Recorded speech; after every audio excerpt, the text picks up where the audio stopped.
This is Gerardo Del Real with Resource Stock Digest. Joining me today is the president of Bravo Mining, Mr. Simon Mottram. Simon, it's great to have you on. It's our first time chatting. How are you today, sir?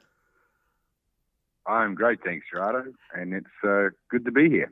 Well, let's get right into it. The Luanga project in Brazil was already a tier one world class deposit. And let me start by saying that I am a very biased shareholder, participated in an earlier financing, plan on holding my shares indefinitely. And I absolutely think the world of the management team and think the world of the project. I already loved the project for what it was, and we can get into that in a bit.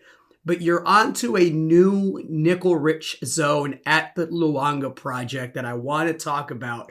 It's nickel, it's copper, it's the grades look to be fantastic, and I know it's early on there, but it looks like it could be a game changer for, again, what I describe as what was already a tier one project there. Before we get into all of that, Simon, I would love for you to touch on a bit of your background because it's pretty fascinating to me. Sure, no problem.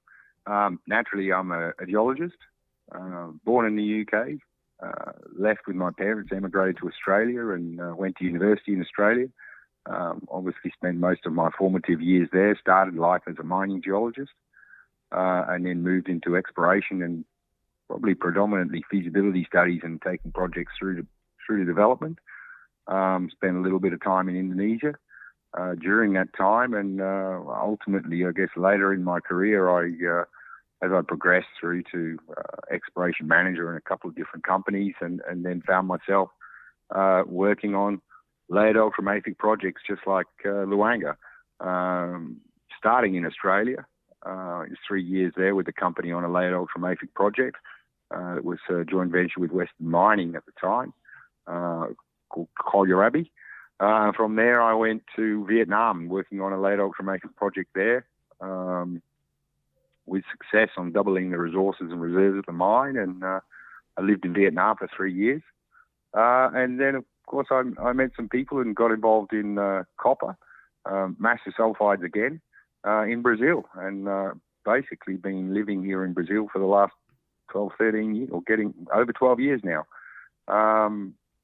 A lot of that time was with Avanco, which Luis Azevedo, who's our executive chairman and CEO, is on Bravo. He was an executive director with myself and Tony Polglaze. We were the three executives on that company.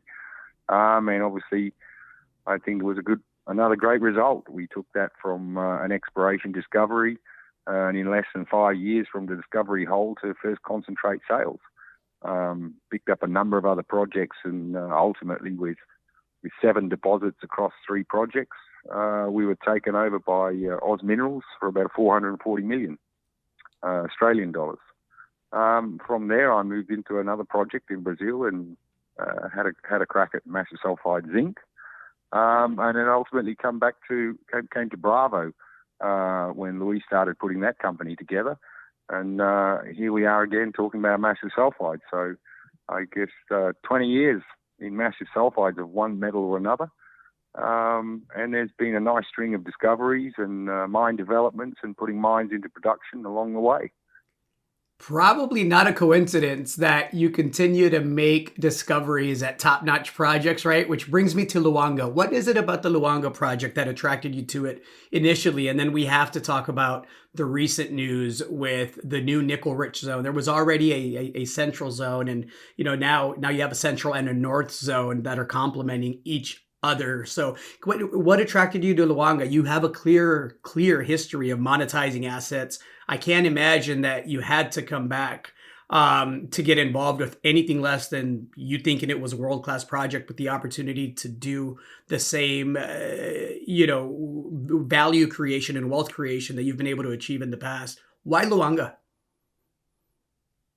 Oh, I think Luanga specifically was one of a number of projects that Luis and myself and others have kept their eye on over the years, and obviously living here in the Carajás where Luanga is located. You do get close to the ground, as you know, and you tend to know who's got the projects and what projects they have, and especially in the larger companies where they're not the sorts of things you can just go read about on the internet. You don't see the published articles. You don't see the the news release, obviously the need is not there in terms of materiality when you're dealing with the big companies. And Luanga was something. Sorry, Luanga was something that we'd been aware of for some time, and Luis was very keen on it. And when he picked that project up and told me that he'd got it, I was extremely excited. And I think, in much the same vein as yourself, it's already a tier one project sitting there. But, having come from a background that's heavily focused in massive sulphide specifically, and, massive sulphide then specifically, laid ultramafic, massive sulphide, PGM nickel copper, or nickel copper PGM, whichever way around, depending on the project. Luanga ticks all the boxes for me, certainly. And I think, in fairness to Vale had done their work on it. They'd done enough drilling and done enough work to realise that it's not a Vale-sized project for them. It's not their run-of-the-mill metal. It's not their metal of preference. And Luis was able to do a very nice deal on that. But I think, that sort of project going into a junior company is extremely attractive. And particularly from my perspective, having worked on a number of similar projects over the last 2 decades, straight away you can see, there's got to be potential, and not just potential to drill Luanga out, prove the resource that's there, the historic resource, but the potential to obviously make that resource bigger. But then obviously, one of my sort of obviously personal passions is looking at the exploration upside in the blue sky. And I think, again, that the work that Vale had done had focused entirely on, drilling out the deposit that outcrops essentially across that entire 8.1 kilometres. And not so much ventured elsewhere, or, in this case, deeper into the footwall. And certainly that was something of extreme interest to myself and to everyone else in the team. The main project that's seen the most drilling obviously has been the palladium, platinum, rhodium, gold, and nickel portion of that 8.1 kilometers. But the recent news here, this new nickel-rich zone is, as you and Luis described, a brand new style of mineralization that is completely different and separate from what's been found and discovered in the past. Can you tell me about why that has the potential to be an absolute game changer for this project? I think there's plenty of people out there in the market that have seen magmatic nickel discoveries, some with PGM deposits, some without PGM deposits. There's obviously some pretty big famous ones out there, but I think that when you're looking at these style of, and Luanga is big, it's a big intrusion. It's over 8 kilometers long, and it's probably 4.5 kilometers thick. It's a substantial intrusion. And when you look at that Luanga ore body, you see there's a historic resource there. It's 142 million tons, and it does have nickel in it. The historic resource, or its total nickel, is 0.11% nickel. But in the great scheme of things, you're also realizing that portion of nickel and those PGMs are only associated with perhaps 2 to 4% sulphide.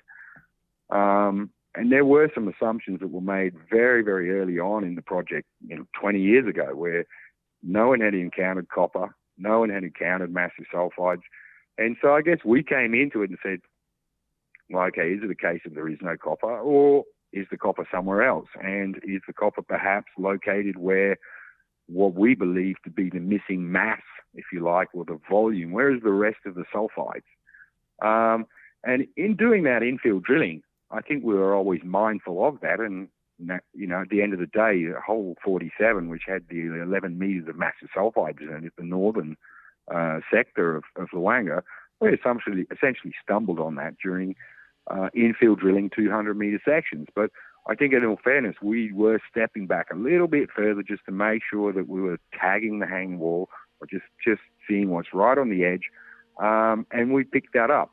But I think, the real driver for today's press release is expanding on that, in that we've basically repeated the same thing now down to the south. And again, we are looking out a little bit further into the footwall and just seeing what's out there. And I think the key to today's press release is you look at those results in hole 39 and hole 61, which is down in that central sector, and you are now completely out of what is the host rocks for Luanga. So that entire 8.1 kilometres is hosted in orthopyroxenite. That is the host rock, and that's where all of the PGM nickel gold mineralisation is. But not in this case. And in this case, we're now down in the footwall. We're in what we call hasbergites, which is let's just say it's a more mafic ultramafic, or it's an even more ultramafic ultramafic. But we're not in the mineralized horizon. We are outside of that now, and we're looking at ostensibly what we believe to be a new horizon. And thus, we draw the conclusions that this is different. We are now seeing a different style of mineralization. And I think that, again, is clearly backed up by when we start looking at the ratios between different elements. And when you're looking in the PGM group, and obviously one of the most relevant ones that's out there for the holders is rhodium. Because, 20 years ago, rhodium was probably worth, I don't know, $400 an ounce. Today, obviously, it's worth a hell of a lot more. So you're basically getting a double win on this, because it is relevant to backing the story with empirical data, but it's also relevant because it's highly economic. So when you look at that press release, you're not seeing the usual or the same ratio between palladium and rhodium, and all of a sudden it's gone as low as 1.5 to 1 or under 2 to 1. So rhodium is nearly half the value or half the quantity, grams per ton, of the palladium, which is highly unusual. And again, that's extremely supportive of a different chemistry in a different host rock, and we're clearly seeing something different. And I think in the bigger picture, it's what we were always hoping for, and it's what we were always looking, at a low level in the background for. And obviously, this year now we're getting into the stage 2. The phase 2 program of what we have in the technical report, or what is the poster child for our work program, if you like, and that does contain a lot more exploration-focused work. I think there's 7,500 meters of exploration drilling, and there's a very nice chunk of change in there for geophysics. And obviously, again, this style of sulphide exploration, geophysics and particularly electromagnetics, is key to that kind of work. So I think now, basically, the onset of those results down in hole 39 and 61 was one of the key catalysts for taking that next step and saying, okay, this is starting to come together. It's time to put out a press release. We now have the empirical data to back up these theories.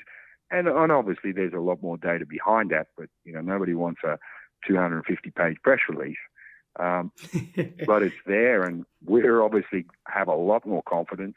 We're seeing not just sulfides, that style of sulfides just to the north. We now see it just to the south. And so I think, with the usual caveats of this is my personal opinion and I'm going to make forward-looking statements, you look at it and say, well, what does it really mean in the big picture?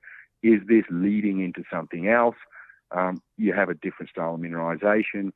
You've got nickel and copper up to the north, and down in the south at this stage, it's just nickel, but it's clearly magmatic primary nickel sulfides. This isn't something that's remobilized, or it's some other source. It's clearly, and you can see that in those photos in the press release, you see the cumulus and the net textures. This is primary magmatic nickel. So here we are today, following that press release, and being able to share that with our shareholders and say, well, this is the blue sky that everyone's been waiting for, and this is where we're heading with the exploration program, and obviously focused on the blue sky, and not just having Luanga. Obviously is the shot front.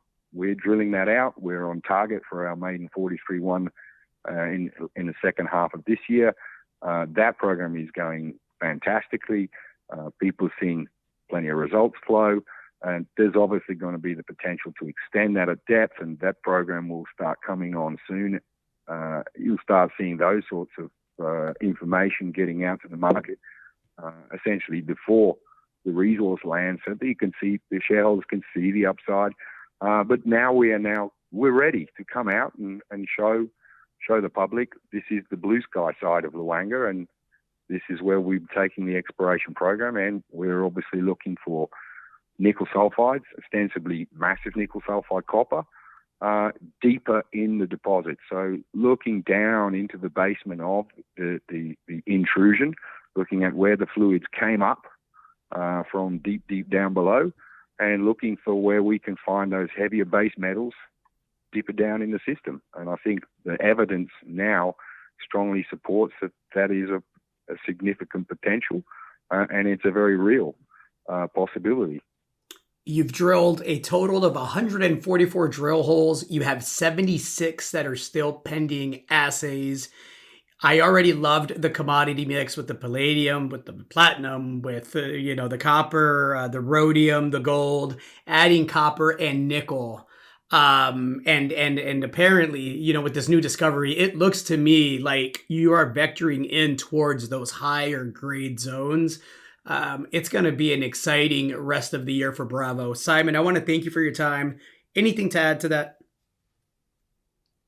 No, I couldn't agree more with you. I think 2023 is going to be even more exciting than 2022 was. It's certainly shaping up to be an incredible year, and let's keep going the way we are. Great work. Appreciate the time. Happy shareholder. We'll chat again soon. Thanks again. No problem. Thanks very much, and thanks for your time. It's lovely to hear from you.